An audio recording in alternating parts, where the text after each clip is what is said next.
Hi, I'm KempDog, and it's finally time for another Ace Attorney list video. So I'd like to thank everyone for how much traction our ranking of all the Ace Attorney cases got.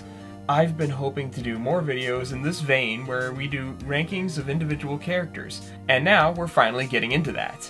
But as much as we love celebrating this series and how great it is and how much we love all the characters, I wanted to get the one negative list out of the way first. I brought my brother along again so we can discuss it together like before. Hey, I'm 256Pi. We're doing the same setup as last time where he voices Phoenix and I voice Edgeworth, but yeah. This is our video of our least favorite Ace Attorney characters. Now, it is worth noting that even though this video is dedicated to the worst the series has to offer in character writing, it does need to be established that both of us hold this series up to an extremely high standard in that department. It's our biggest gold standard for character writing where even the most minor side characters can feel like real people with their own lives and work great off each other or work badly off each other in an entertaining way. It's extremely rare for a character to not at least be interesting. Even the worst Ace Attorney characters have a baseline level of being fleshed out or mattering to the story, and that includes all the characters we'll be including in this list.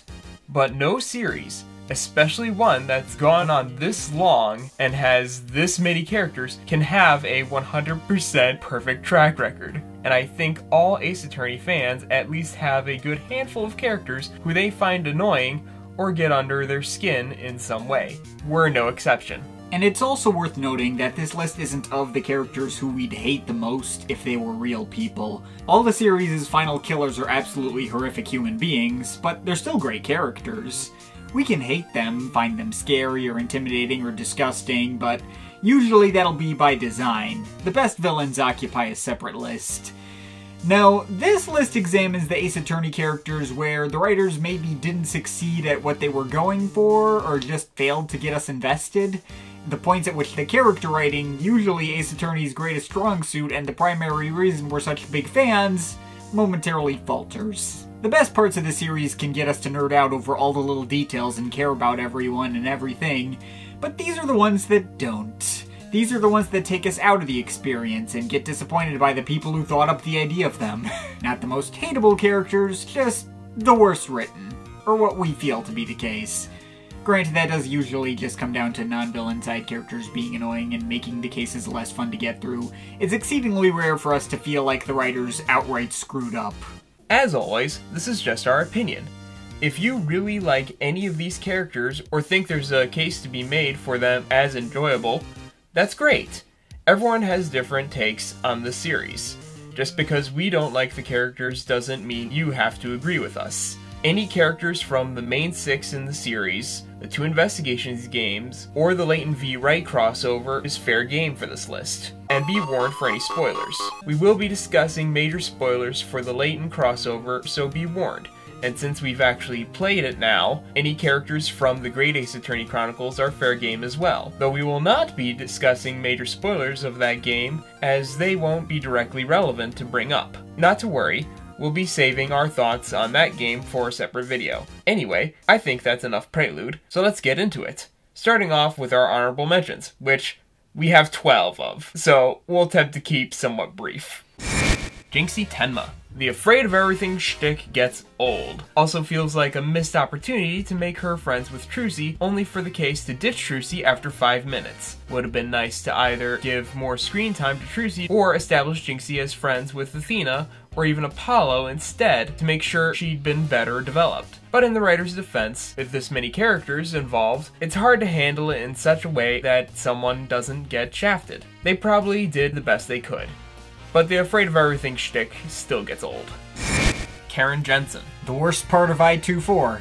I can understand if they just, ran out of disk space to give her sprites more expression and variety, especially given how many characters there are in Investigations 2 to begin with.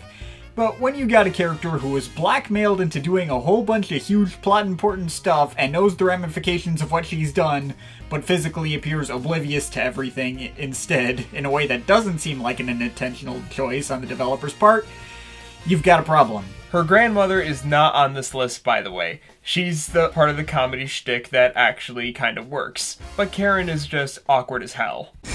Bucky Wet. It may be true that you do somewhat care about what happens to this guy purely because Blackwell clearly does, though he is still a character best known for throwing up and not much else. Pierce Nickety. A butler stereotype that starts out mildly enjoyable when he's introduced and turns into a parody of an Ace Attorney villain at the end of the case he appears in. Something about this guy just feels like they were going through the motions, writing his heel turn and breakdown, and he weirdly becomes a lot less threatening past that point too. Kane Bullard. Victims can be difficult characters to get right, but we're not gonna let the writers off the hook if they don't try as hard. Kane Bullard is a victim you care about so little, you may not have even realized that's not Kane Bullard. That's Deadman. This is Kane Bullard, the generic CEO from 3-2 who does blackmailing, and that's it. There's nothing else to note about him. Nobody cares about this guy, not in-game, not anywhere. He's purely a plot device. Most Ace Attorney victims at least give you some kind of reason to care about them, but not this guy. And while we're on that topic, Deadman. Not a bad one-off joke, but he basically just serves to lampshade how little you care about any of the side characters in Investigations 1. Just a warning, there's a lot of characters from Investigations 1 on the list proper. Rex Cubey. So much complicated stuff happens in 5-2, and this guy ended up getting totally lost in the shuffle. He's almost established as a pro wrestler, and that would have been interesting if not for the reveal that your defendant is the real wrestler. Said defendant becomes all the more enjoyable for it. But the victim is left with no character of his own or anything left that would get you to care about him on repeat visits. Justine Courtney. It's a lot more egregious to screw up a main character than it is to screw up some random side witness or victim, and Judge Courtney, for the first 2 cases she appears in, is just not a fun presence, or even that interesting arrival. Her presence mostly ends up with cases 2 and 3 of the game getting padded out far beyond they probably would have otherwise, as she constantly butts heads with you and questions all the most minor details. Sebastian the Best may be annoying too, but at least his status as pure deadweight is the entire point of his character, and they're a lot more clever about it. That said, Judge Courtney gets spared from the list proper since she's so much better and more enjoyable in cases 4 and 5. They give her a lot more of a character arc and some more depth to her personality. Enough so where they do manage to salvage her character. Still getting a mention for being annoying in her first 2 appearances though. Kiryu Korakuta. He has a coin. That's the full depth of his character. Olivia Al Dente. Arbitrary filler villain nobody cares about from the crossover's intro. The other witness from this segment, Johnny Smiles, was way more entertaining and memorable. The best kind of Ace Attorney filler who still leaves an impression when he didn't need to. But this lady has absolutely nothing interesting of note to offer. You can tell the writers were just going through the motions for her part. Unless you count the way she's constantly moving around, which kinda takes her into creepy Uncanny Valley territory instead. Lady, with all due respect, you do know you're in a courtroom and not a strip club, right? Pop Windbank. Oh my god, great Ace Attorney. Why the actual fuck are you playing suicide for a joke? It is so weird for this character to randomly, out of nowhere, threaten to take his own life after Sholmes accuses him of giving him a viola instead of a violin, and for Sholmes to not even take his threat seriously until he realizes the mix-up was his own fault. And for all of it to just be played for a one-off joke. What the fuck? I personally believe this has to be the worst single joke in the entire series, and I found it infuriating because this series always had such a good grasp on how terrifying suicide really is, with people like Terry Fowles and Magnifi Grimari. Even later in this very game with Olive Green and Daily Vigil, oh, fuck that name, it's treated with the seriousness it deserves. But here, it's just a giant heart attack out of nowhere that serves absolutely no purpose at all. I personally wasn't as offended by this character as he was, more just kinda left me confused more than anything, and I could kinda even see why they did it the way they did. Like, they needed to establish that this guy had a gun with him, but was completely harmless. And the way they have that lighthearted music playing during the scene was, I think, meant to be shorthand to tell the audience that he was never actually going to go through with it. But it's still just a really awkward moment that could have been handled a lot better and didn't really need to be there. And if it was actually intended as a joke, it did not land.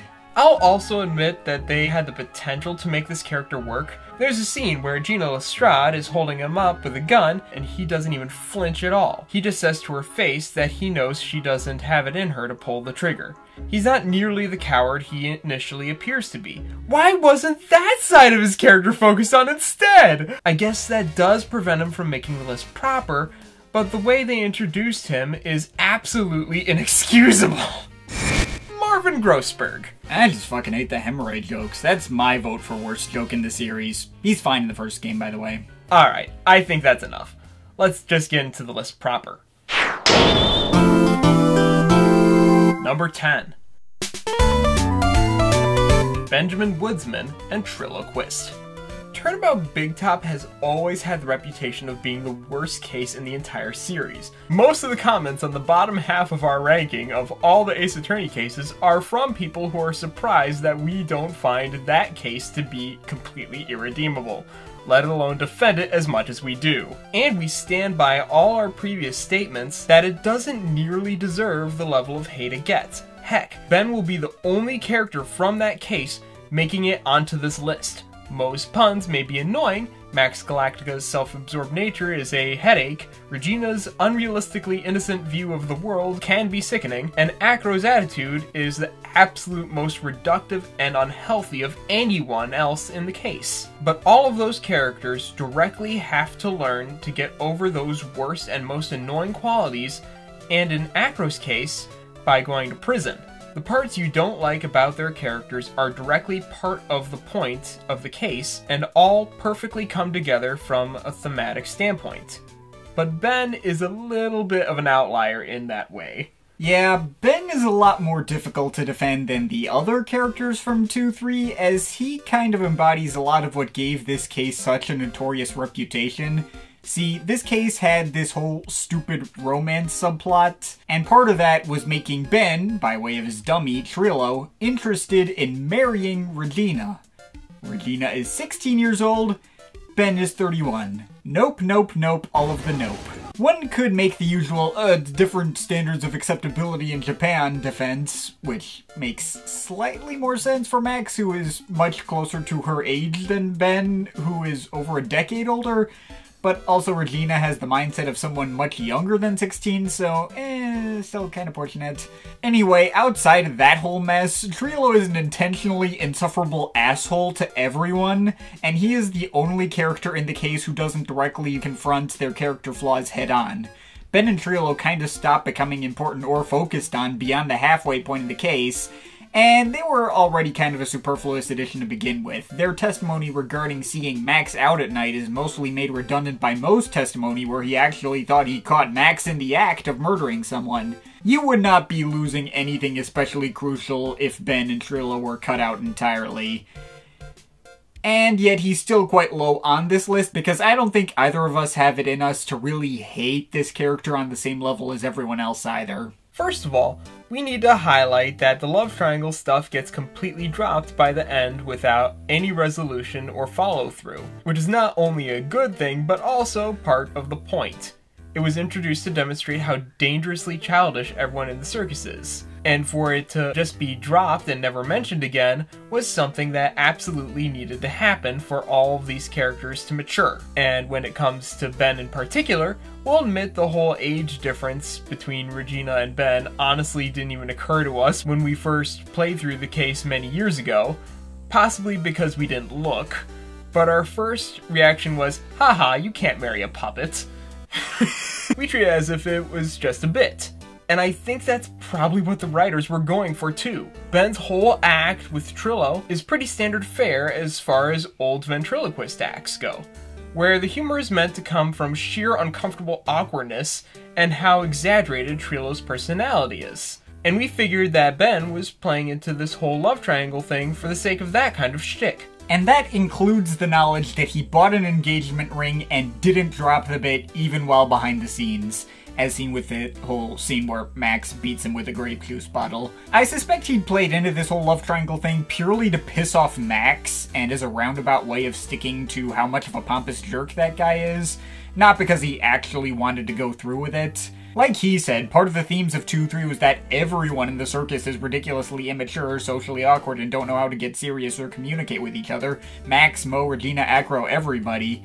Ben just happens to be the most obvious example as someone who literally can't properly communicate without his shtick, and is a stammering bag of nerves without his puppet. And even if you follow the love triangle thought experiment to its absolute worst case scenario, what would happen if the puppet actually scored?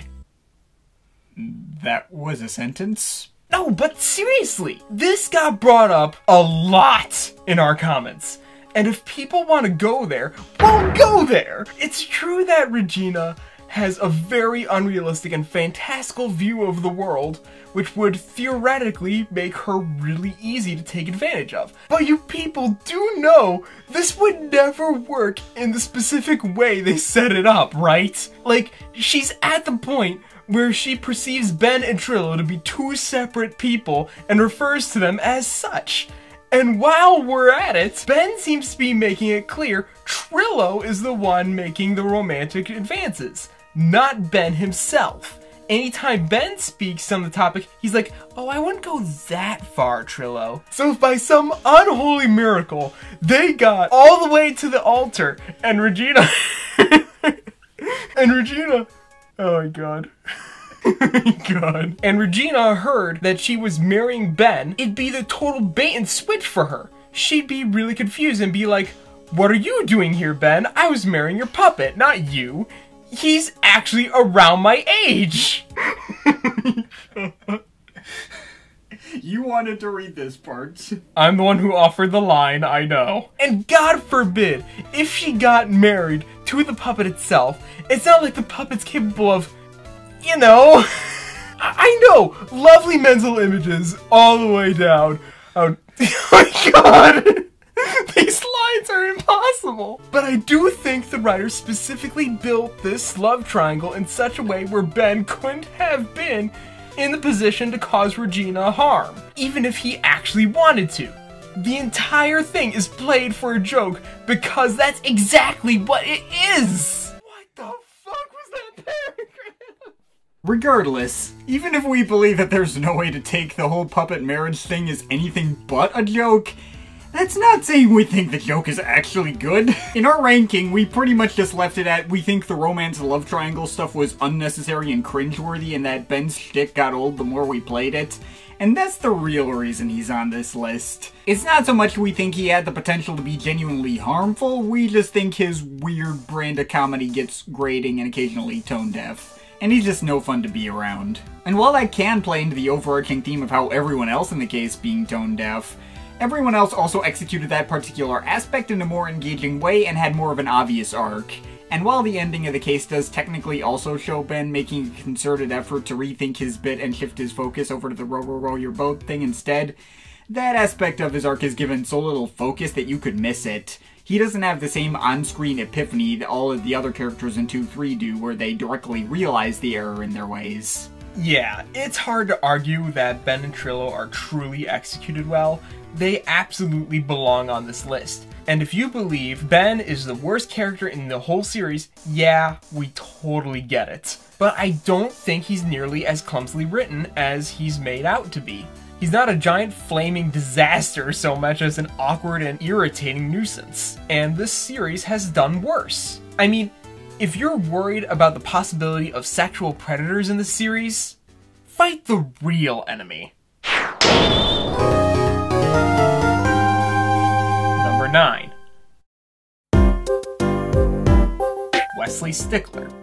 You know, 4-2 is a case that gets a bad rep that I don't think it deserves at all. I think there's so many interesting ideas explored in how no people are truly entirely good or evil, but instead fall into some kind of gray area in between.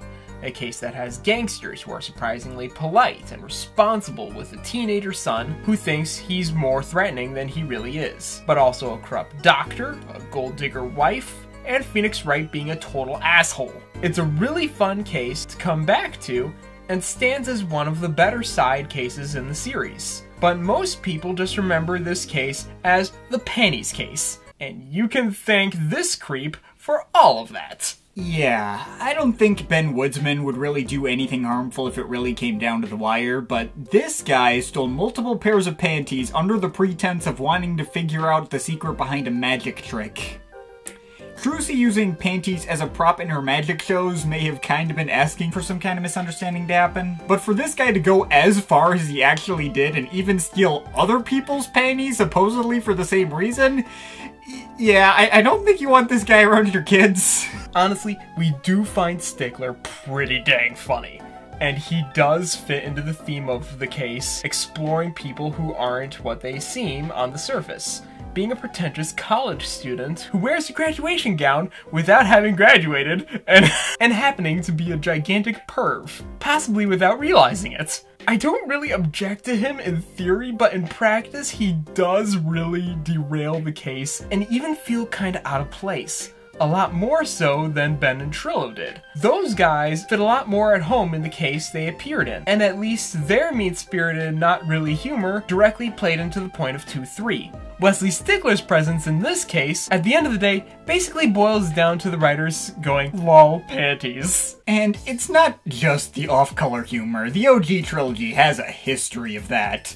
For instance, Dr. Hottie is way more shameless in his creepy stalking tendencies, but that guy's not on the list. He never impacts the plot directly, he's only ever off to the side as a source of exposition or a one-off joke, and he will never be a big enough presence to actively get in the way. Stickler's antics force Apollo to present panties to the court 3 different times, and makes Apollo look more like a perv by proxy just by having to talk about it, which is hilarious, but unintentionally overshadowed much of the case. And you have to actually deal with Stickler as a witness, who does the same pretentious old bag shtick as Richard Wellington, and later attempts to defend his questionable actions, which isn't nearly as fun. Now, you could also say similar things about characters like Victor Kudo or Salmonella, who are also both on the pervy side. It is weird how many pervy characters this series had. But neither of those two are on this list either. Their perviness is really more of a side note than anything that gets especially focused on or becomes actively important to the case, like it does for Stickler. And chances are they're probably not going to do anything harmful either. Manella had the decency to turn his one quick, gross moment of being turned on by Maya into something productive like writing an entire well-acclaimed TV show spin-off. And Kudo clearly cares way too much about his dignity to go through with anything that bad. He'll hang on to whatever tiny shred of it he has left with his dear life. Stickler, meanwhile, I think he may have heard what dignity is. But I don't know if he has the social skills or self-awareness to not commit some kind of weird sex crime without realizing it. Which one of these weirdos will bother you the most is obviously subjective, but for us, this guy somehow managed to be the least likable presence of them all. At the very least, once all his antics are revealed, everyone proceeds to treat him with the exact level of respect he deserves and are just like, ugh, get this guy away from me. The greater self-awareness is in fact appreciated. Honestly, I don't know how or even if I'd want to change anything about the way they handled this guy, since, fair enough, we do consistently laugh at him and all the panty jokes, hence how he's also so low on this list, but still, I mean, as funny as he was, he did single-handedly tank this case's reputation and left 4-2 in its entirety to be a lot less well-remembered than it deserved. And I seriously doubt anyone will ever go into this case looking forward to seeing him in particular. But speaking of characters who single-handedly tanked the reputation of the case they appeared in... Number 8.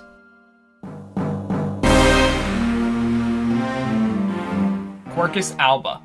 Okay, we've gotten through the weirdos that everyone already hates, but we hate less and we're trying to defend. Now let's get into the characters that actively get on our nerves more, most of which are from Investigations 1. Credit where it's due, one could easily make the case that Alba is actually a pretty solid character, and I can see plenty of people disagreeing with us on his placement here.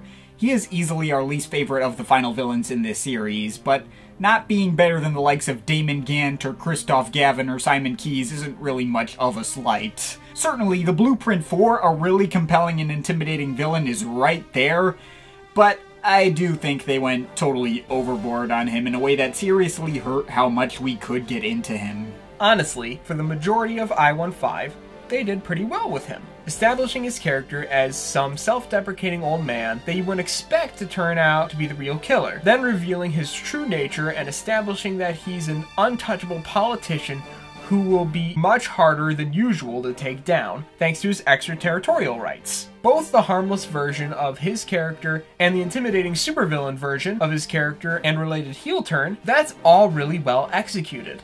There's lots of moments where it feels like you've lost all hope and need to be saved by multiple different important characters, be it Franziska, Kay, Xilong Lang, or Gumshoe, and all their big moments of turning the case around are great. Well, okay, Kay's big moment is kind of ruined when Alba decides to change his mind after the fact and not go along with the promise of giving up Little Thief, but never mind that. And they absolutely could have done his character in a way that ruined that surprise. Be glad they didn't go with his original Japanese name, Carnage Onred. I know that's supposed to be a play on Red Carnation, but come on, that name would have been such an obvious red flag that he's the big bad, and made that case feel even more dragged out than it already was. I mean, geez, next thing you'll tell me is that they tried to name a final killer something like Hurt Vortex, and think they could hide the true nature of such a character from the audience. You can rag on the localization team for the series all you like, but gotta give them credit, they know exactly what they're doing. So that leaves the question of how exactly they went overboard on Alba in a way that landed him on this list. The point at which they messed him up was when Xilong Lang shows up to announce to Alba that he's been fired from his position as ambassador and no longer has the extraterritorial rights to protect him. This should have been one of the last things to happen to him before his breakdown. That's the way it works for all the other similar big villains in the series. See Blaze the Best and Queen Garon. They're intimidating through all the time they're on screen because they retain their position of power, and losing it and seeing justice is the big payoff to how much work is required to prove exactly what they did and make it matter. They take just as long to take down without actually feeling like it. But for Alba, this point is only about halfway through the process of taking him down. From this point on, he's no longer an ambassador. He's just some guy with no government protection and no danger of sparking any kind of international incident. He's not nearly as threatening or dangerous, but he just carries on as if nothing changed, and the moment is treated as inconsequential purely because he said so. Why? It is such a weird decision for his power to be taken away that early, and for seemingly absolutely nothing to come of it. All this serves to do is kill off the stakes and tension, and make the last stretch of the case just feel like a total chore. If he doesn't have any position of power anymore, why are we still considering him as exactly as much of a threat? Don't we have enough probable cause to arrest this guy at this point?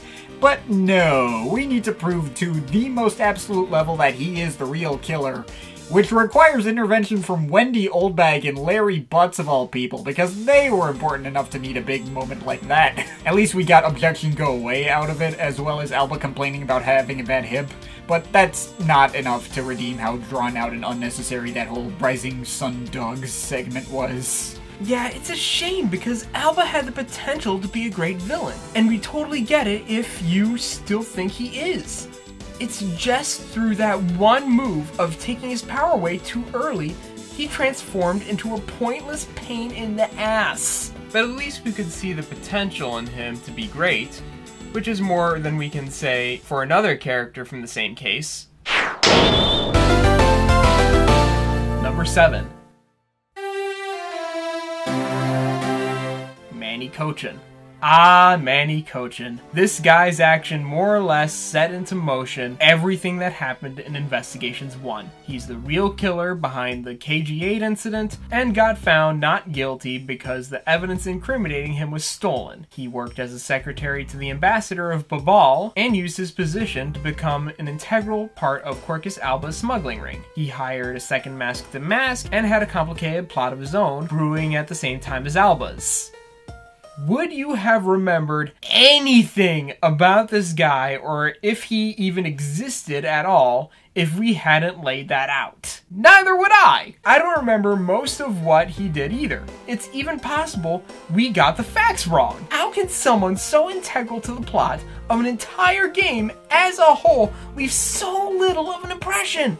Ultimately, the problem with Manny Kochan is very simple. He's overdeveloped as a plot device and underdeveloped as an actual character. He is an explanation for why things played out the way they did, but they didn't give us enough of a reason to actually care about him.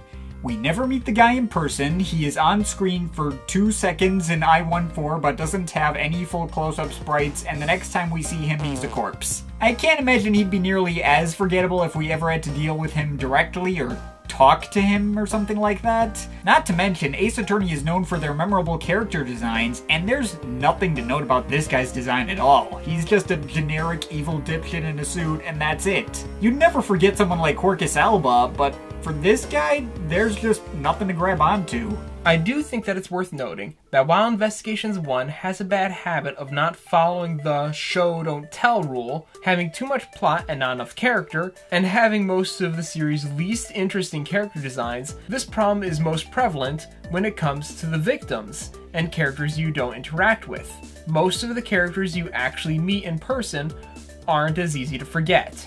Even characters with not as interesting designs like Rhoda Tennero or Cammy Neal, they at least get you to care about them. It's possible they could have done something with Manny Kochan, like what they ended up doing later with Horace Knightley. That's another character who does tons of plot important stuff and gets killed off immediately after the first case he appears in. But discounting his way more memorable appearance, you have to deal with him directly and solve his crimes in a separate case before you solve his murder, which leaves so much more of an impact. Making Manny Kochan more visually memorable would have helped, but more than anything, he just needed to not be a background character, and that likely would have been enough. On the other hand, making him a foreground character could theoretically go wrong as well, as seen with someone else who is also integrally linked to the plot of Investigations 1.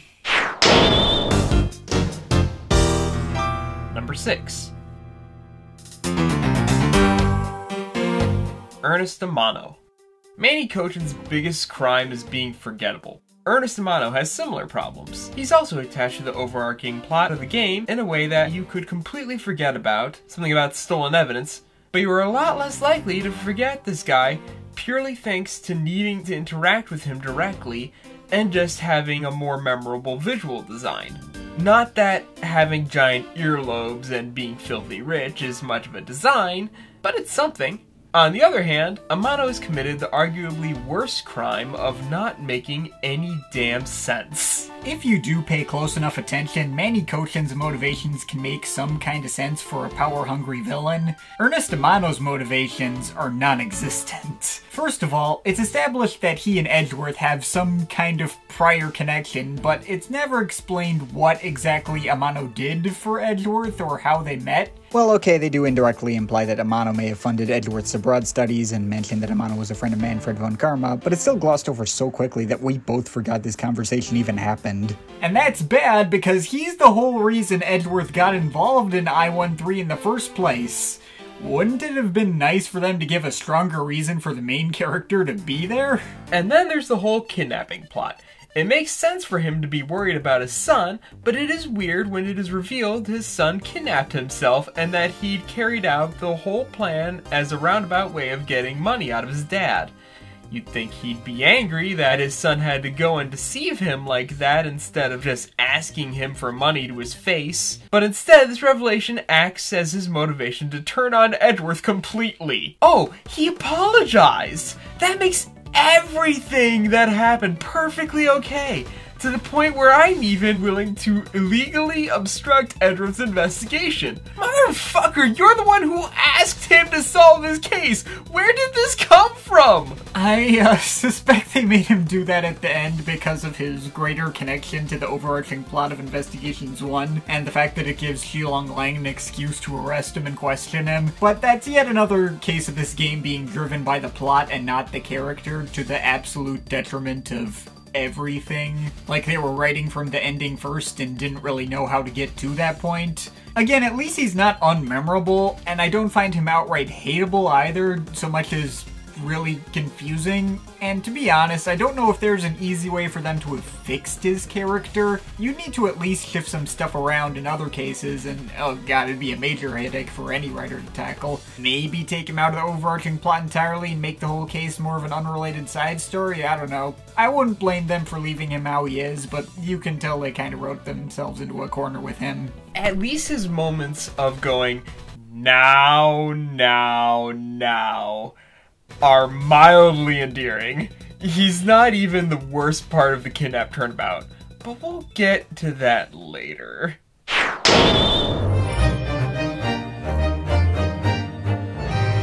Number 5.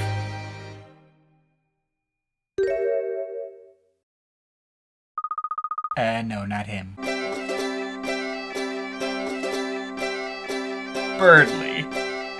Okay, so I think this needs to be established right out of the gate. We love the crossover. Combining the universes of Professor Layton and Ace Attorney was such a cool idea. We've technically been Layton fans a little longer than becoming fans of Ace Attorney, even though we didn't become as in-depth fans of that franchise. But they really nailed this crossover in such a way that could absolutely be considered proper canon for both series. It's a fantastic game that is absolutely worth experiencing for fans of either series. Heck, I could gush about the soundtrack alone for ages. But this game was a riskier move than it probably sounded on paper, especially when it comes to the character writing, as these two franchises have very different standards in that department. Ace Attorney side characters, even at their absolute worst, are always at least interesting and feel like they could be real people with lives that exist outside of their games. They always feel fully fleshed out, even including characters you don't even meet in person. Well, most of them at least. The Professor Layton series puts all its effort into its main characters at the expense of all else, purely thanks to the way the game is laid out. The dozens of random people you run into are usually not more than functionally just robots who serve you puzzles. Well designed visually, but there's absolutely nothing to them in terms of whether you could care about them as actual people. They could just be a figment of your imagination or something, and it wouldn't make any difference. The crossover is definitely written a lot more like a Layton game than an Ace Attorney game, but just by way of combining the two game styles, the side characters end up in between those two standards. Certainly better fleshed out than the usual fare from Layton, just as a necessity for needing to appear in court and be questioned, but they are clearly building off of that series standard and not Ace Attorney's. Only the plot important ones get enough development to be on that level. They do kinda get you to care about the mail carrier, or the librarian, or the guy with the rubber sword more than you'd expect for Layton games, but you still won't care as much as you would about the likes of Kira or Jean Grey-Earl, who actually have a stake in the story. And on that level, they almost feel like they shouldn't count towards this list since they feel like they belong to the other series. Unless, of course, we get a particularly egregious one that just really sticks out in the worst way. Berdly is pretty much the one example of how combining these two writing styles could so easily go wrong. If he were just a regular Layton character, he'd just be a typical rando on the side who makes crappy medieval minstrel songs and serves you puzzles. And that character does exist in the Layton sections of this game. Berdly is already a copy-paste rival of another one called Bardley, who's just there for the puzzles. But you run into this guy during the Golden Court section, and he has to be dealt with by Phoenix. And how bad he gets depends on how much you press him, as while he technically has a lot of unique dialogues from presses and asides, they all sound like this. And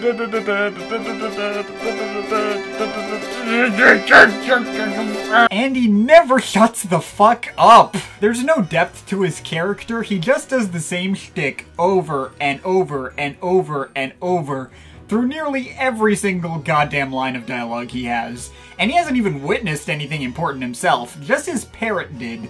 But they keep him around on the side of the stand even well after he's contributed anything that would be of even mild importance. I have no idea why they thought it'd be a good idea to have him there at all in the second half of that case. But what makes him such an egregious example isn't just that he's an annoying waste of time, it's that he actively ruins the tone of the entire Golden Court segment. That entire trial should be a lot more serious than it is. You have Luke testifying against Maya in a witch trial regarding the murder of Professor Layton, who's turned into gold. And the full tragic backstory behind Jean Greyerl, it goes into some really heavy and emotionally charged stuff that gets constantly undercut by this guy's non-stop dog shit singing. You don't even need him for levity. That base is already covered by Amir Punchenbogen, who is already a million times more entertaining than this guy.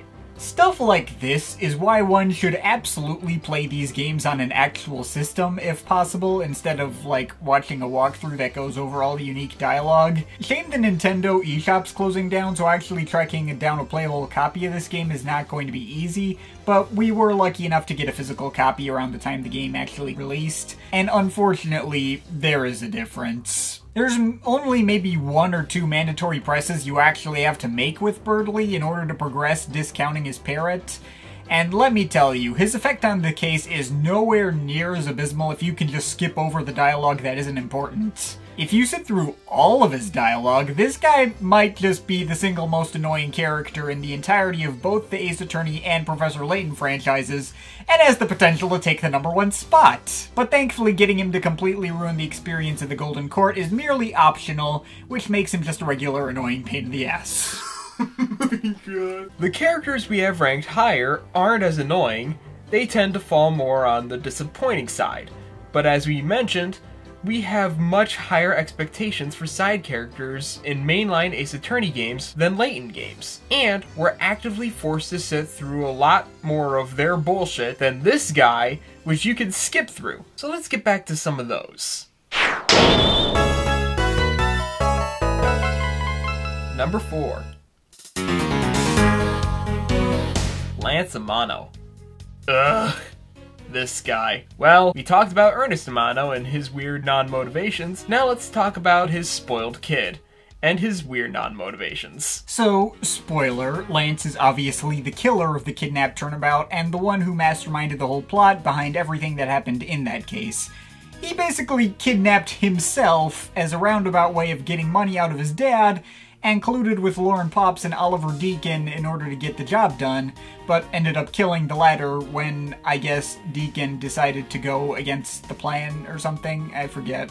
But yeah, Lance is a gigantic wuss in all capacities and has basically no likable qualities that we can see. This guy is just freaking exhausting to have on screen. First of all, his motivation for the fake kidnapping makes no sense. Why was any of this necessary when it's so obvious that his dad would have just given him the money in a heartbeat if he'd asked? His dad clearly didn't have any major problems with any of the major felonies that Lance just committed. He accepted a half-assed apology and turned on Edward for the sake of protecting his son. You'd think Lance would be more trusting of a father who would go that far. Maybe there's a different reason for why he thought this whole plan was necessary, but they never go into it. This guy is loyal to absolutely no one. He's willing to murder his dad's butler and pin the blame on his girlfriend. He felt the need to carry out this stupidly intricate plan in the first place. And if the Viola Cadaverini letter is any indication, he might have even more girlfriends. He's just a spineless coward who tries to play himself up to be the victim or the sympathetic type, but there's just nothing there in the middle of it. In terms of Ace Attorney characters I most want to punch in the face, I think this guy takes the cake. Now, considering he's the killer, I don't personally have a huge problem with his being such an unlikable little shit. It's obvious we're not supposed to like him. The trouble is that he's just not that interesting. He's not a character you love to hate or seems like he's enjoying himself throughout any of this case. And there's nothing satisfying about having to take him down. Having to expose all the stuff he did feels less like uncovering some dramatic conspiracy and more like taking out the trash. You don't even get an entertaining breakdown. All he does is break his own handcuffs and cry. even when you compare him to someone like Acro from 2-3, there's another character that just went way too far and could have been prevented from committing murder if he'd bothered to just talk things out. But that guy, as weird and toxic as his attitude is, at least had some kind of understandable motivation for going to the lengths that he did. Not only does Acro have an actual reason to be resentful of Regina, but he never had an easy opportunity to talk to people besides her, thanks to being trapped on a wheelchair in the 3rd floor of a building. The fact that he snapped does feel like it came from somewhere. But this guy? What reason is there for any of this plot to have happened in the first place? What the fuck was the point of any of this cockamamie bullshit? Just because he felt like doing it, I guess? Yeah, the kidnap turnabout is just a pile of unpleasant ugliness all the way down, and Lance Manu is at the heart of all of it. I'm personally not as bothered by him as he is. It does kind of feel like his hollowness may have been the entire point, but they just don't lean into that enough to make it work. If they'd have given you a stronger reason to care about what he was doing, hell, if they'd leaned even further into his unlikability and made him more of an actual threat of some kind, or at the absolute bare minimum had the other side characters actually get mad at him for all the shitty stuff he did to them, I don't think we would have taken as much issue with him. Ace Attorney is known for going over the top with its characters, and this case absolutely could have benefited from more of that. They could have had a lot more fun with this guy than they did, but instead he just becomes yet another slab of dead weight piling onto the various messes of Investigations 1. Just another part of that game that you kind of just have to get through, and nothing more than a chore. At least his role in the game at large is pretty minor and easy to write off, which isn't something you can say as easily about our next pick. Number 3.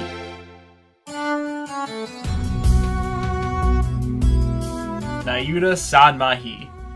I mean, you knew this was coming. We've already relentlessly torn into this guy several times throughout our ranking of all 40 Ace Attorney cases. He's the weak link of every case he appears in. And that's an especially bad sign considering this guy's the main prosecutor of Spirit of Justice. Most of this list has been side characters that you only see briefly and don't have a huge impact on the plot. But for a main character to end up like this is a far less excusable crime, and gets him this far up the list all on its own.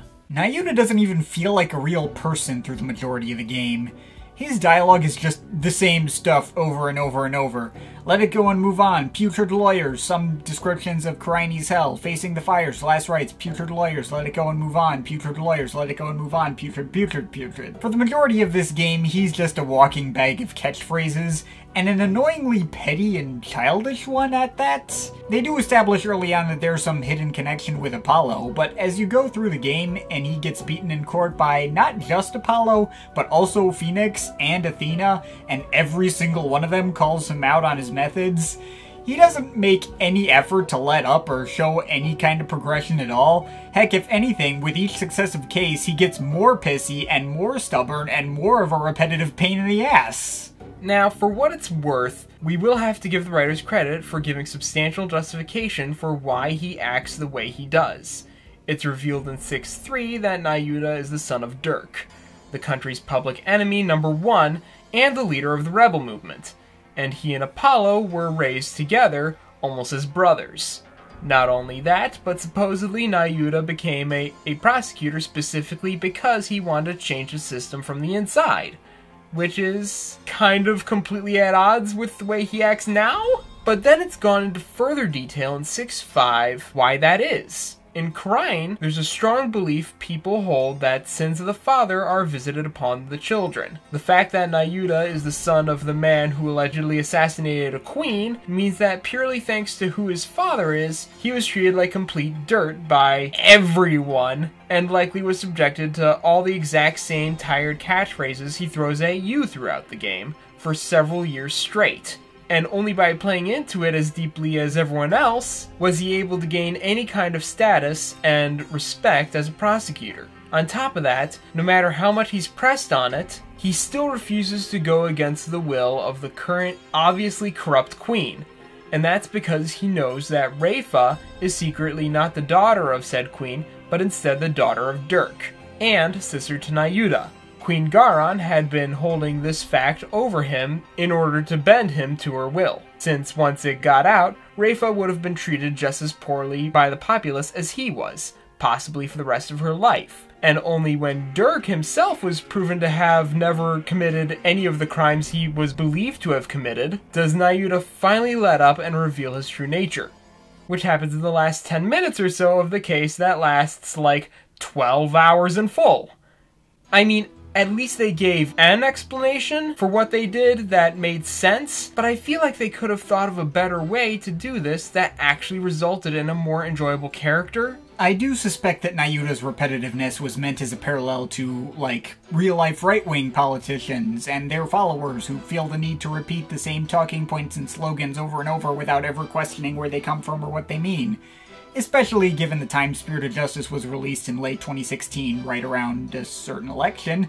But even so, while their decisions to do things the way they did are understandable, it all came at the serious expense of making Nayuta an enjoyable or interesting character. At the end of the day, his story arc isn't that different from several other prosecutors in this series, like Edgeworth in the first game, and feels like it's sticking to a stock formula. And the repetitiveness of his dialogue only serves to make him feel that much more shallow. With Edgeworth, once he lost to Phoenix for the first time, he immediately started to question his own corrupt methods, and you could see how conflicted he was throughout the next case. The progression to his character is a lot more obvious, and when he makes his heel turn and starts helping you, it feels a lot more satisfying. Heck, even Judge Courtney did this arc a lot better. She starts out as a hypocritical pain in the ass as well, but she goes through the same arc of questioning herself, and her big heel turn happens at a crucial low point for Edgeworth where he would have been screwed otherwise, which has major consequences on the final outcome of the case. It's a fantastic moment, and one of the main reasons she got spared from the list despite how annoying she started out as. But Nayuta doesn't budge from his initial methods until the very last second. He barely shows any hints of cracking, even in the final case. And when the heel turn finally happens, it feels more like a prize for solving the case than it is something of actual consequence. And not even much of a prize, really. More like an inevitability that you knew was going to happen anyway, but ending up far too late in the case for it to really matter in the big scheme of things. And that's just nowhere near as interesting or satisfying. Not to mention making him look weaker-willed, especially considering how Rayfa turns on Queen Garon herself well before he does. Yeah, there's so much more they could have explored with Nayuta as a character. What if they played more into not feeling like he's as deserving of his reputation as some of these other prosecutors? They show him to be kind of messy at points. In 6-4, he's shown to have stayed up all night studying Japanese rakugo, since it was supposed to be relevant to the case, but he got so caught up in that it ended up distracting him from the case itself, and he ended up forgetting really important details. That's an interesting side to his character. I mean, you don't need to make him Sebastian DeBest level incompetent or anything.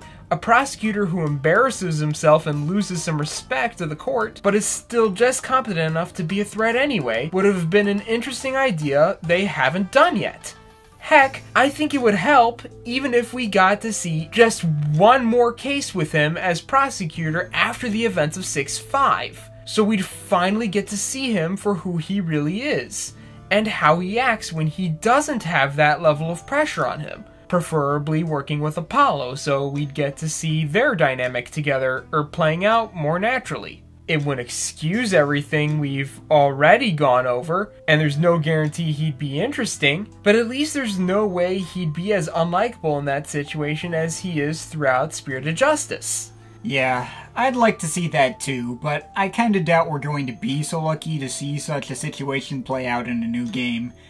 Nayuta continues to be an endless source of frustration for us and easily the weakest main prosecutor in the series to date. But at the very least, it does feel like all the decisions regarding his character feel intentional and like they serve some kind of purpose. Which is more than we can say for the next pick. Number 2.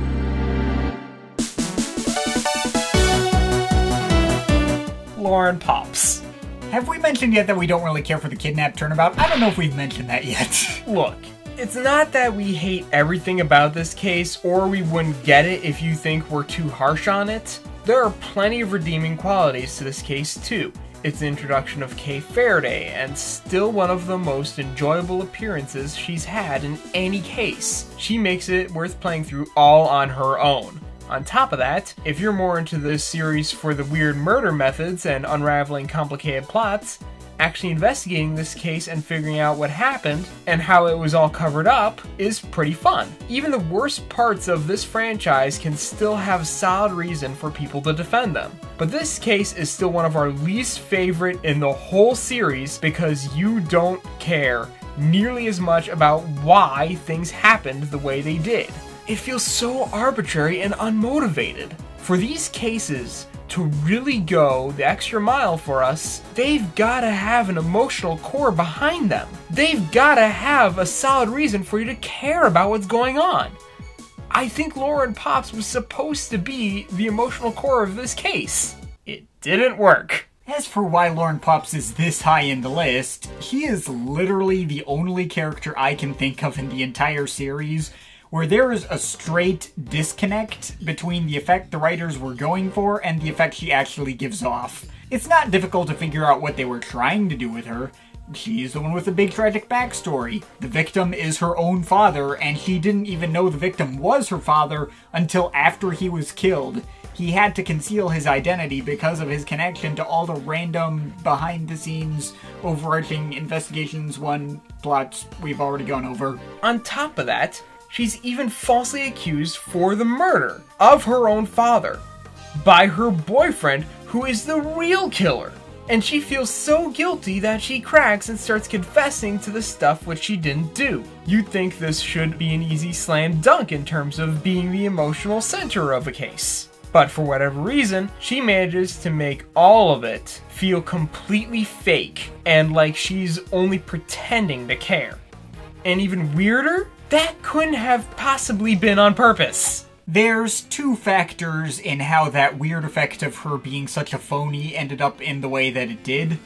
First of all, there's just the writing and how they establish her in the first place. The first thing that happens when you see her on screen is that she sees Edgeworth for the first time and gets really flustered with herself because she thinks Edgeworth is hot and she already has a boyfriend. So far, no problem here. That's a pretty normal reaction to meeting Edgeworth. The trouble there comes when you start revealing her tragic backstory, because she treats it with the exact same level of seriousness. She has more or less the same reaction to Edgeworth being hot that she does to finding out her father is dead and being accused of killing him. That makes pretty much anything she says a bit harder to believe in and of itself. But what makes this even worse is her sprites, weirdly enough. For whatever reason, all her facial expressions look completely dead-eyed, like her mind is somewhere else entirely, and only when she's fawning over Edgeworth does she start to seem interested.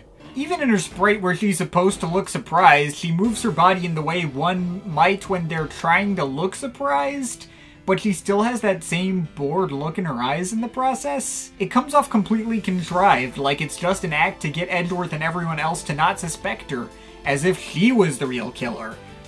But she's obviously not the real killer. The weirdly suspicious body language doesn't fit with the writing at all, none of this stuff is ever acknowledged, and at the end of the case, she's in exactly the same place as she was before, fawning over Edgeworth again as if nothing life-shifting happened in this case at all. Fuck you. All this stuff could pretty easily be spun into a positive if she were the real killer. They've done that kind of character well before. Take Alita Tiala, for instance. She also kind of weirdly overacts in her earlier moments and carries a hard-to-pin-down air of fakeness around her body language and reactions to things. But she is the real killer. That feeling of offness is the point. And she's even more convincing at pretending to care than Lauren is. And what's truly frustrating about Lauren Pops isn't how badly they failed at making her the emotional core of the entire case, it's that this theoretically shouldn't even be that difficult to fix. Ernest Amano may not make any sense, but untangling his motivation would take a heck of a lot of work that might even require fucking around with the plot of other cases.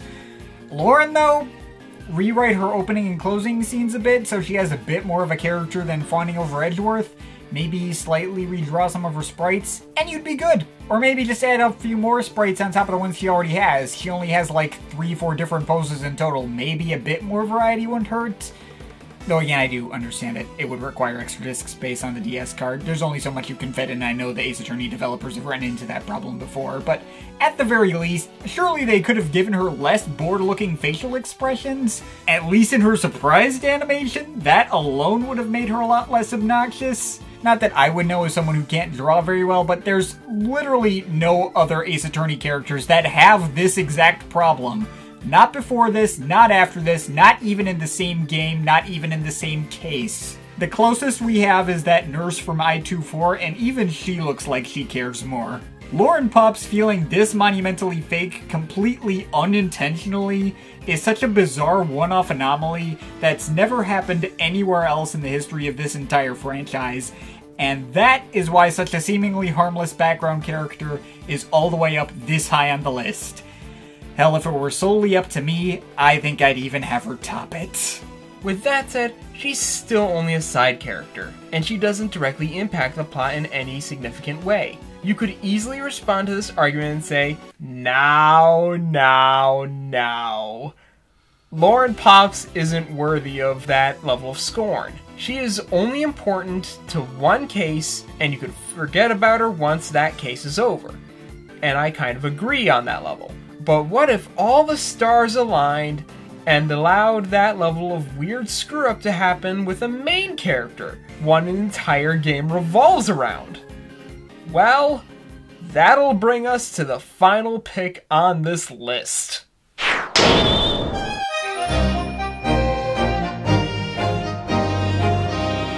Number 1.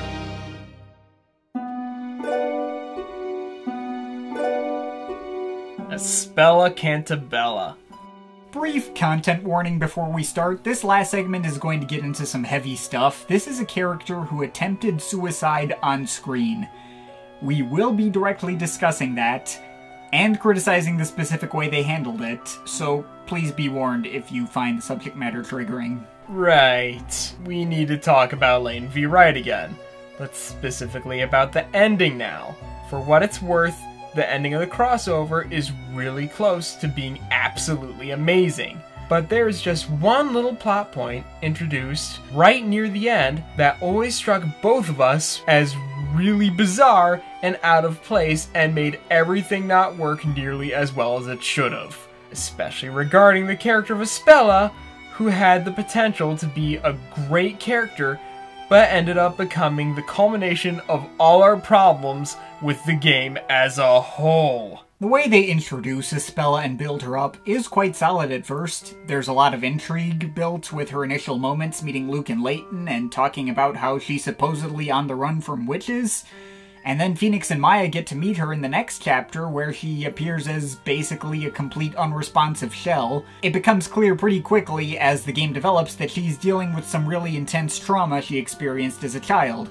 Something about a giant fire that killed nearly everyone in the town she lived in. And most of the game centers around uncovering her trauma and the secrets behind a town that appears to have real witches and magic, the way that everyone in said town treats her differently thanks to her being the daughter of the town's founder, the storyteller, and how so many people suspect her of being the true source of power behind all the witches, called the Great Witch Bezella, to the point where she even starts to fully believe it herself. This is a really interesting and well-developed base to start from, but it's the way all of this pays off at the end where our problems lie. Never mind how the magic plays into all of it. The way they built up the story, for the most part, it seems like Espella is in fact the root of all the tragedy. You see, when she was a little kid, her father, the storyteller, and his friend brought this giant silver bell into their town called the Bell of Ruin. But thanks to some chemicals in the water in the area or something, upon having the sound of the bell... Upon hearing the sound of the bell. Did I say herring? You said having. Fuck it! Upon hearing the sound of the bell, everyone would instantly fall unconscious. Once the storyteller figures out what the bell would actually do, he warns Espella never to ring it, or a witch will come out. But of course, being a little curious kid, she still wanted to hear what the bell sounds like. and she enlisted the help of her childhood friend Eve to get up during the town's fire festival. I think you know where this is going. And Eve, of course, is an integral character to the story too. Throughout the game, we know her as Darklaw, the town's High Inquisitor and leader of the team in charge of creating the town's illusions of magic being real behind the scenes. It's revealed near the end that Darklaw's true mission is to uncover Ispella's trauma and get her to directly face the reality of what happened herself. The entire town was set up with real witch trials because, I guess, having that justice system was the storyteller's way of preventing Ispella from entering into unresponsive shell mode. All of it was entirely for her benefit. Except for the fact that this meant that she would never confront true reality. This is a full-on running theme of the entire game, as seen with the scene with Phoenix in the bar thinking Maya's dead, which is one of the absolute best parts of the game, by the way. All of this build-up seems to point towards a big scene where they might talk about the root of Ispella's trauma of having rung the bell and inadvertently caused the death of hundreds of people. But that's not what they actually do. They throw in one more extra twist, almost completely out of left field. It's instead revealed that Ispella is not the one who rang the bell at all.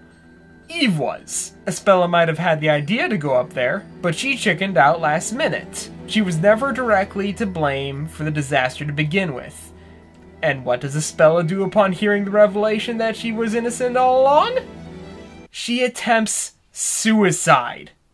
She is so convinced that she is the source of all the tragedy that she thinks sacrificing herself is the only way to solve anything. Even after it's proven beyond the shadow of a doubt to her face that she's not the source of it at all. What the actual fuck? The twist of Ispella not being the one who rang the bell in itself is absolutely mystifying, because they were clearly not building towards that for the rest of the game. They just barely put in enough foreshadowing for that twist to not come completely out of left field if you look into it, but something about it feels very unnatural, like a last-minute change. And it's one that comes at the direct expense of Ispella's character. Literally, her entire character is that she's traumatized. Every aspect of her personality is centered around this one incident, and for that to suddenly not matter anymore means there's no longer any foundation to her character at all. Aside from the intrigue behind her backstory and her trauma, she doesn't actually have that much of a personality. She's just a fairly bland, nice, sheltered rich girl who is sad a lot, and nearly everyone in the story is bending over backwards to make her happy, and that's just not very compelling on its own. It's just kind of deja vu with other latent main characters like Flora or that one sick girl from Last Spectre nobody remembers. And knowing what's going to happen on repeat visits of the game makes her all the more blank and Mary Sue-like a presence. Compare her to Athena Sykes, who has an equally traumatic upbringing and a similar story arc, but still manages to let a lot of personality show through. Even if the twists surrounding her backstory weren't pulled off way better, or they hadn't made her strong-willed enough to rise above the trauma on her own, she's still so much more enjoyable a presence to be around, where Ispella is more likely to bring down the mood and wallow in self-pity. Again, this wouldn't have even been a major issue if not for that final twist.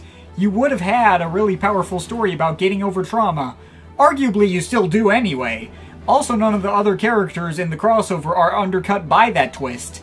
They're able to tie Darklaw's near-immediate acceptance of what happened and immediately being compelled to run in and save Ispella into the overarching theme. But it does still unnecessarily distract from the message they tried to send and completely kill off all that intrigue and build-up they had for Ispella in particular. I think this story would have been a heck of a lot more powerful if you just cut that one twist out and changed no other story beats. Ispella would be faced with the realization that on some level she is directly to blame for the death of hundreds, and would think she has a rational reason to sacrifice herself. She would make the attempt at the peak of her trauma, but then get saved by Darklaw anyway, because of course Ispella sacrificing herself was never going to help anything, and she does genuinely still really care about her. She would have known there's no point in holding on to bitterness over what was clearly an accident, caused by little kids who couldn't have possibly known any better. And at the end of the day, even if you think you have a good reason for it, killing yourself is the most selfish thing a person can possibly do, and is only going to deeply hurt the people you love. And that would especially mean something coming from the person who is literally right there next to her when the disaster happened and is most directly affected by all of it. Enough of that message remains intact to still work, but it's messier than it needed to be. If you look at Darklaw's specific actions closely enough throughout that trial, you can tell she never planned to cause Espella any direct harm in the first place, and was only putting her on trial in such an over-the-top way because it was the only way to get the storyteller's attention. He was her real target. He was the one who brought the bell in, he's the one who put all the systems in place for such horrible things to happen, both past and present. He's the one with a very literal god complex, and only by bluntly shoving that reality into his deluded face would he be able to finally realize the error in his ways. I think Darklaw is actually a great character, clearly being first built up as a really unsubtle villain, literally freaking called Darklaw, that turns out to be almost completely justified in all her actions, and she remains one of the best parts of the game in spite of everything. But Espella? She got done dirty, lost in the shuffle, and for such a major character to have suffered so drastically at the hands of what really only needed one fairly simple change, I think it's only fitting for her to have topped the list. Also, on a somewhat lighter note, I need to mention what turned disappointment in these missed opportunities into active distaste for this one character was seeing one of the extra DLC chapters, which are entirely non-canon and full of fourth wall jokes about how they're in a game. They're beyond cringe. Everyone but Maya sounds really out of character trying to deliver these jokes. I couldn't even make it through the second one, and there's like 13 of them. But that first one especially pissed me off since it started out with Layton, Luke, and Espella recreating the opening scenes of the game in Layton's office, completely verbatim, while pretending Phoenix and Maya aren't sitting right there next to them confusedly. When questioned, they immediately all break character, and Layton says, "Oh, we were just acting out this game's magical opening scenes for the fans." These writers really think they nailed it. Holy crap, fuck you.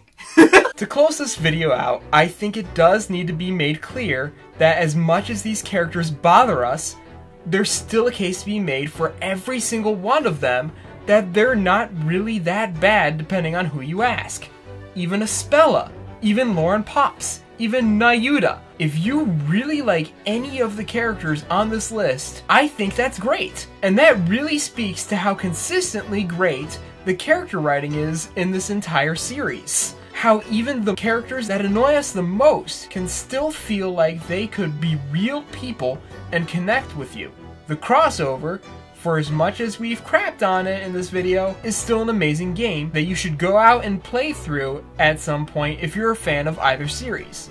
And there's so many incredible parts to the game, even including the ending, that still make it worth it in spite of its issues. We'll eventually be doing more videos about the characters in the series we really like, so of course make sure to subscribe to the channel so you don't miss whenever we get around to doing that. The next video we have planned is going to be a case-by-case review of the Great Ace Attorney and an update on where those 10 cases might land in our ranking of all the cases in the series we did before. And maybe also a less structured video in which I outline the inner workings of the Dark Age of the Law, and why the whole arc is a lot more cohesive than people make it out to be. Anyway, thanks for watching, and we'll see you next time.